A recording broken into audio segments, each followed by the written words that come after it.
কেন আমরা ওদের ট্রানজিট এগুলি যা আছে বন্ধ করছি না কেন? So I do not see elections, I see a খারাপ পরিস্থিতি, রাষ্ট্রকে ধরে রাখার জন্য খুব ডিফিকাল্ট হয়ে যাচ্ছে।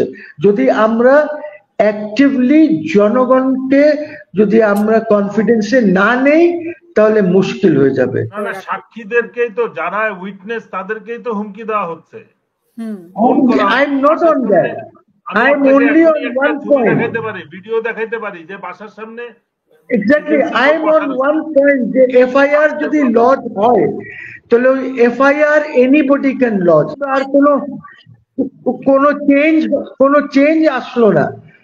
আমরা আমাদের উপরে যে আগেও নির্যাতন হয়েছে, মামলা হয়েছে, এই হয়েছে, তাহলে ওই পরিস্থিতি রয়ে গেল।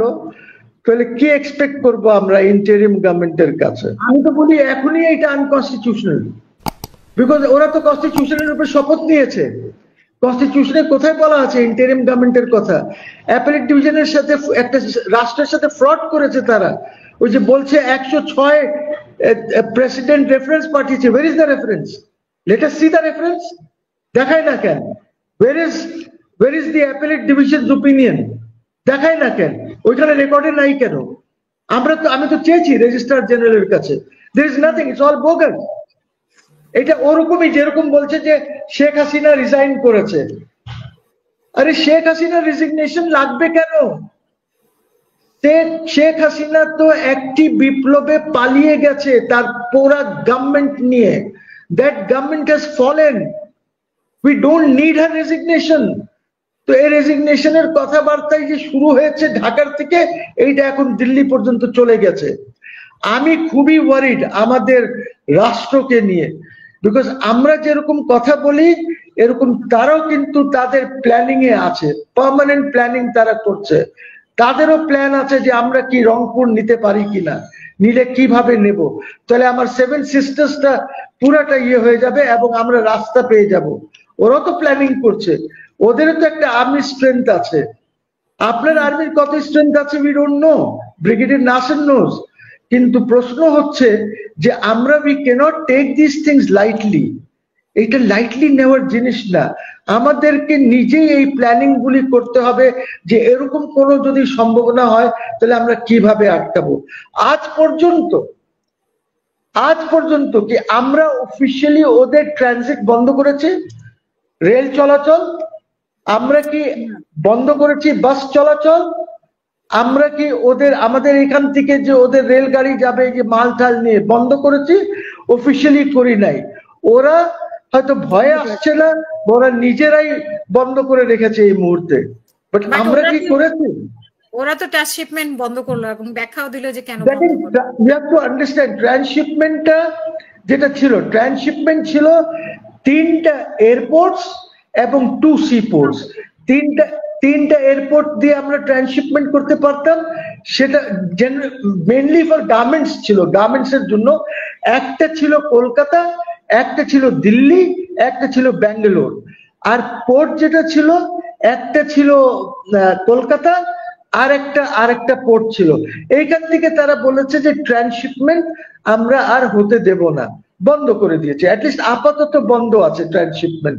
বিকজ এইটাতে হয় কি যে গার্মেন্ট ম্যানুফ্যাকচারার্স যদি ডাইরেক্ট ফ্লাইট না পায়, চার্টার না করতে পারে, তাহলে তারা যে সেন্ড ইট টু দিল্লি ও ব্যাঙ্গালোর ও সেখান থেকে এটা জাহাজে চলে যায়। ওদেরও জাহাজ হতে পারে, এটা অন্য দেশেরও জাহাজ হতে পারে, কিন্তু ওরা বলছে আমার মাটির থেকে তুমি শিপমেন্ট করতে পারবে না।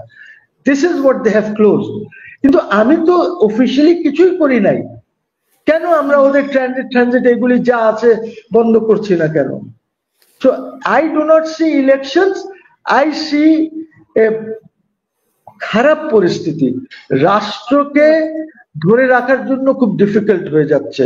যদি আমরা অ্যাক্টিভলি জনগণকে যদি আমরা কনফিডেন্সে না নেই তাহলে মুশকিল হয়ে যাবে। হাসিনার গভর্নমেন্ট ফল করলেই একটা FIR হবে বিডিআর কে নিয়ে, যেখানে ওদেরকে আসামি করা হবে।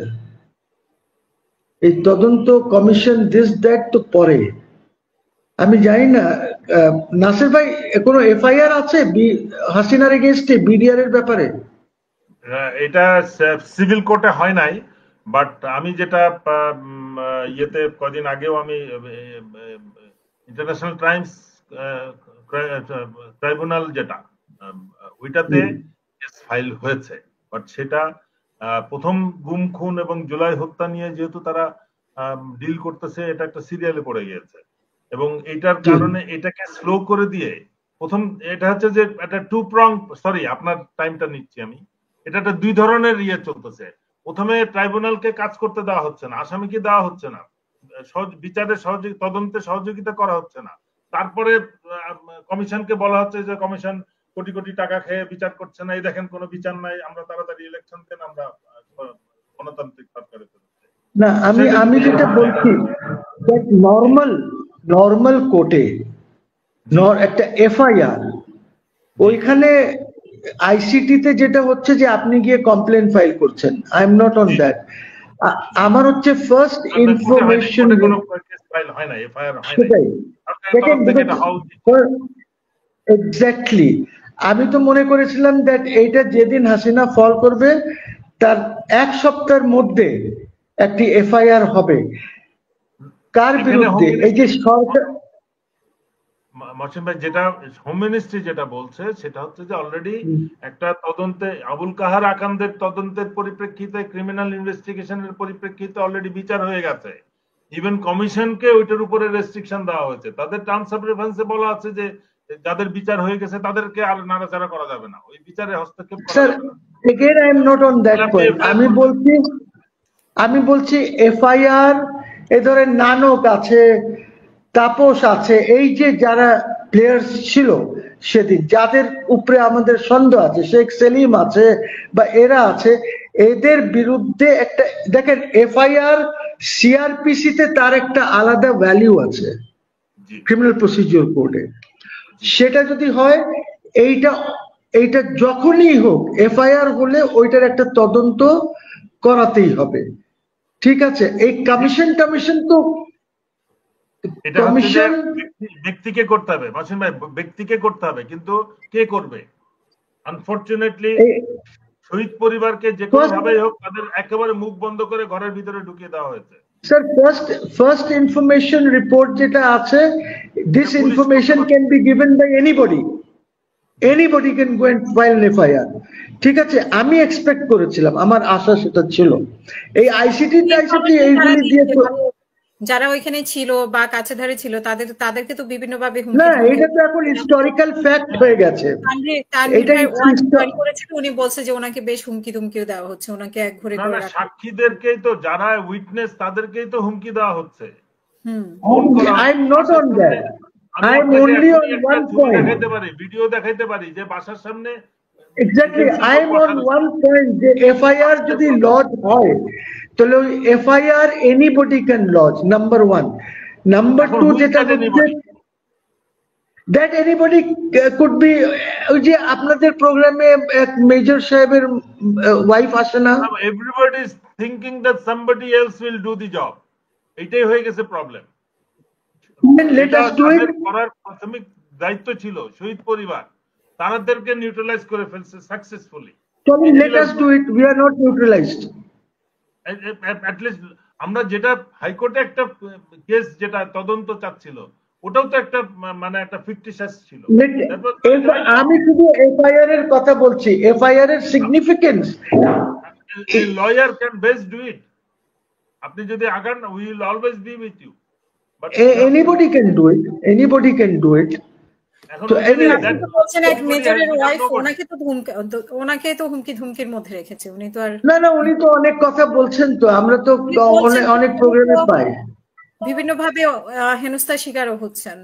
মানে বাংলাদেশে 17 কোটি মানুষকে হিসাব করেন, আপনি 1-2 জন 5 জনকে হিসাব করলে তো হবে না। Why everybody is quiet? এখন এইটা তো আমি বলছি that somebody should go and file an FIR. ওই কমপ্লেইনটা is different, ICT এর কমপ্লেইন is absolutely different, বুঝছেন?